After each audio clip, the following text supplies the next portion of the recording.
Today my lovely assistant here with me is Indu. Hi. So the two of us actually met through the co-op, which is great. A year ago.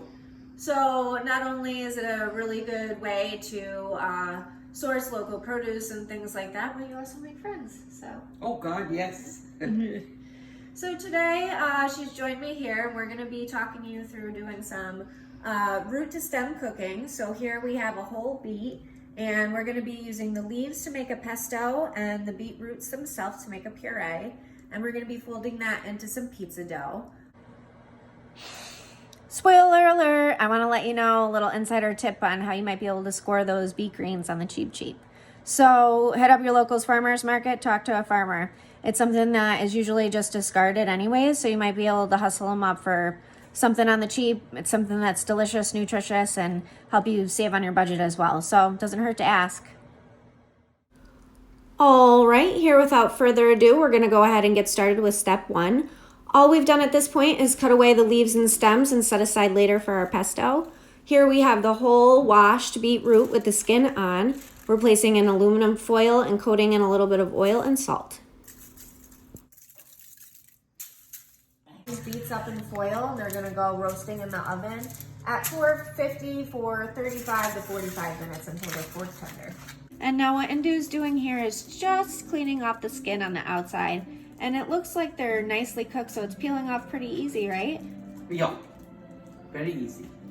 Next, we're gonna chop them into a small dice. Anything to help you blend them and puree them up a little bit easier.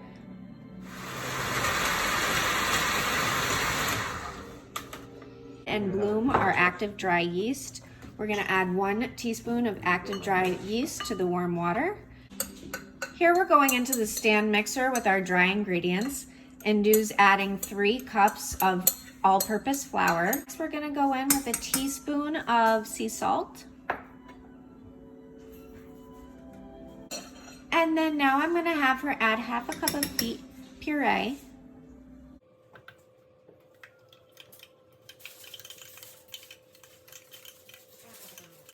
Now I'm gonna have her close up the mixture and start to form the dough, and then we'll go ahead and add the water with the yeast.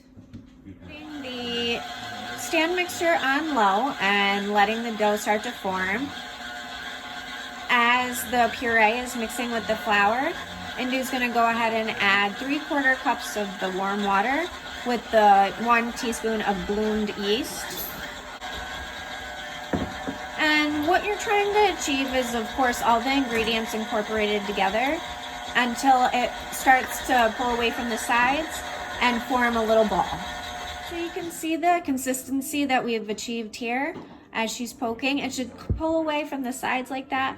It's a touch sticky, but it shouldn't be loose at all. It should be a nice firm dough. Now that our dough is formed, we are spraying this glass bowl. You can use a little bit of whatever oil you have on hand or cooking spray. Indu's just working the dough out of the bowl and out of the mixing bowl, and then we're going to place it into the glass bowl. She's going to use her hands to form it into a more solid ball once it's in the bowl, and then it takes just a little rest for about an hour. It takes a little hour siesta. To prevent it from drying out, just cover it and keep it in a warm place. After 1 hour of letting the dough rest, you can see that it's risen and almost doubled in size a little bit. Okay, so here we have the leaves of the beets. All we did was wash it and run it through a salad spinner and chop it up. So we're gonna use the beet leaves here to make our beet leaf pesto. And as well as the beet leaves, we're gonna be using this basil. This basil is coming out of my garden, and you can see we just clipped some of it and put it into water and sunlight, and it rooted itself. Placing your plants into a vase just like you would flowers is a great tip for herb storage or when you want to bring your plants inside and have them last through the winter. Let's get ready to pesto! When you're ready to make your pesto, grab out a medium-sized sauce pot. Fill it with water, put it on medium-high heat. Once it comes to a boil, dunk in your beet greens and your basil. As soon as it comes back to a boil, it's ready to go. It should only take about 10 to 30 seconds. Pull that out, strain it, and cool it down. Afterwards, go ahead and give your greens a really good squeeze to remove any excess water. You could also go ahead and give it another little rough chop to make it a little easier on the machine, and then just place it into a blender or food processor. All right, so we have the juice and zest of 1 lemon, half a cup of pine nuts, some garlic, and the beet greens and basil we're gonna go ahead and blend now. Especially if using a blender, you just want to pulse in the beginning to get your ingredients moving, and then slowly stream in your olive oil until everything is incorporated. Season with salt and pepper according to your taste preference. And here we have it, beet leaf pesto. As you can see, the consistency is still a little bit thick, and we have a little bit of a purplish color because we added the stems. Our pizza prep is done. Can't wait for our pizza party. Anything that's worth doing in life is not easy. Same pertains to cooking, and especially when you're moving to a zero waste or whole plant food based lifestyle. If you care about your health and the health of the environment, you're going to shop locally and you're going to shop frequently. And when you get home with those fruits and vegetables, give them a wash and start to prepare them right away. It's going to save you time throughout the week, and you're more apt to grab those vegetables and throw them in a dish if they're already prepared.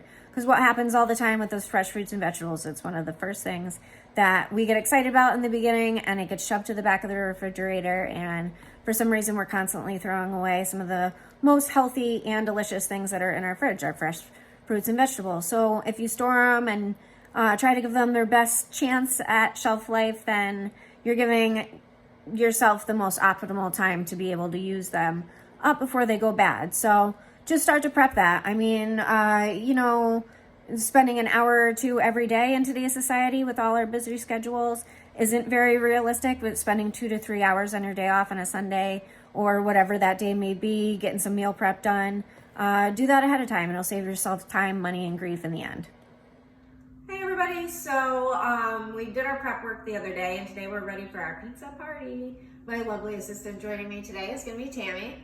So we're going to show you how to wrap up and make your beet pizza or beets flatbread, but it ain't quite pizza. So the other day when we were doing our prep work, I didn't feel like I got a really good opportunity to talk to you about the whole plant itself. So as you can see, this is what's going to start to happen after it's sat in your fridge. And you don't want these really good healthy greens to go to waste and all shrivel up. That's why it's such an important part to properly store things. And the best way to do this is when you get home, just to start prepping. Give them a little rinse, cut off the beet stems and roots. Tammy's gonna go ahead and do that now. And then if you wanna save your stems and the greens to make the pesto, you don't need to do everything that day. Just put your stems and leaves, properly store them in a plastic container, preferably with a dry paper towel on the bottom and a wet one on the top. The dry one will help collect moisture or any condensation that's gone on the bottom. And the damp paper towel on top will help keep them healthy and fresh and not get wilted or dry out. To take the opportunity to talk to you about using bulk bins at a co-op or a local shop. So, and when I say shopping in bulk, I don't mean buying huge quantities of things. I'm talking about using bulk bins where there's less packaging, and you can, certain recipes you only need a specific quantity for. So if you only need a little bit, you don't have to buy an extraordinary amount of something.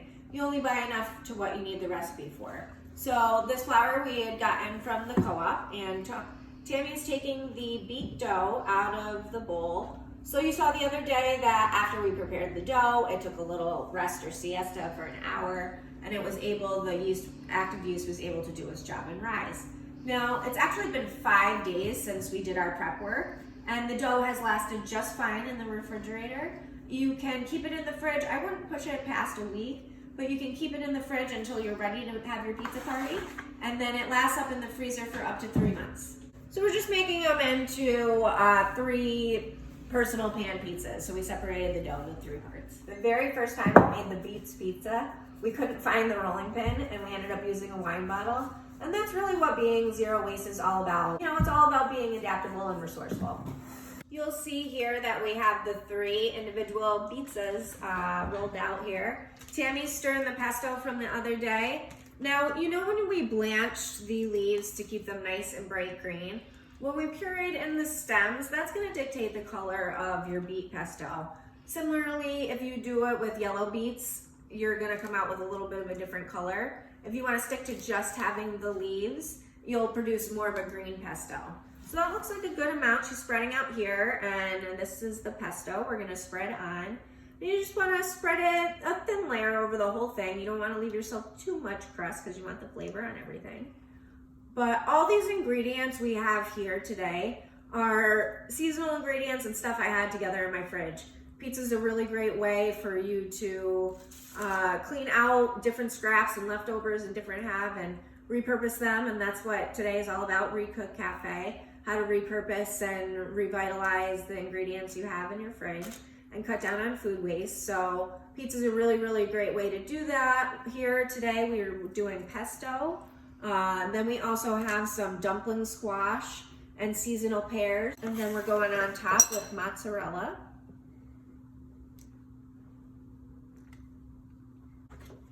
Next, seasonal dumpling squash that I grow in my own garden. Now, when you're growing squash, you need pollinators to come by and pollinate the flowers for the vine to fruit. And we only achieved 2 dumpling squash out of our whole season this year, but we're putting into the beet pizza, so I'm proud of my little dumpling squashes. Mm-hmm.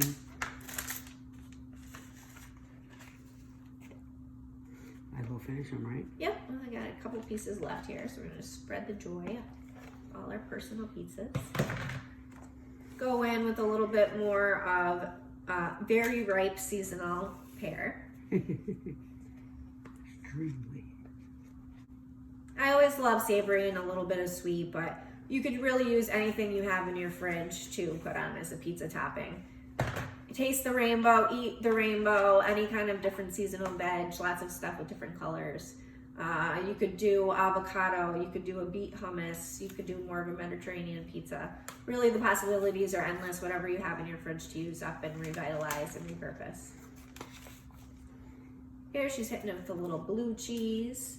And I love that tang too, to oppose, you know, that gives you like a super saltiness to oppose the sweetness of the pear. A little balsamic reduction glaze on top. And now we're ready to bake our pizzas for the pizza party. We're gonna bake them at 450 for 10 to 12 minutes.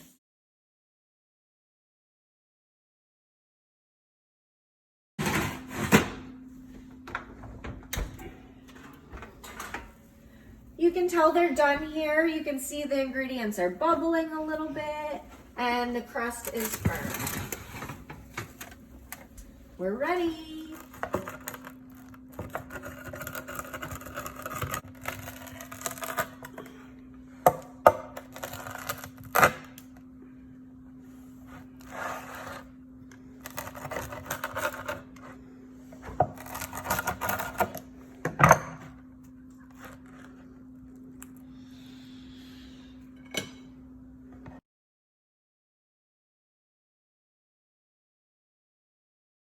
All right, now for the best part. Let's try it and see how it is.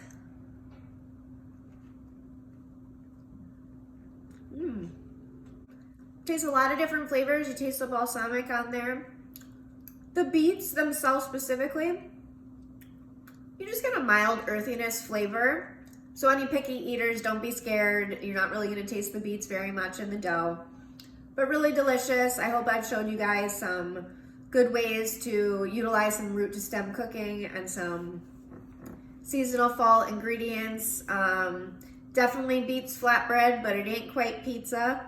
And I hope that you guys enjoy making your pizza. Thank you.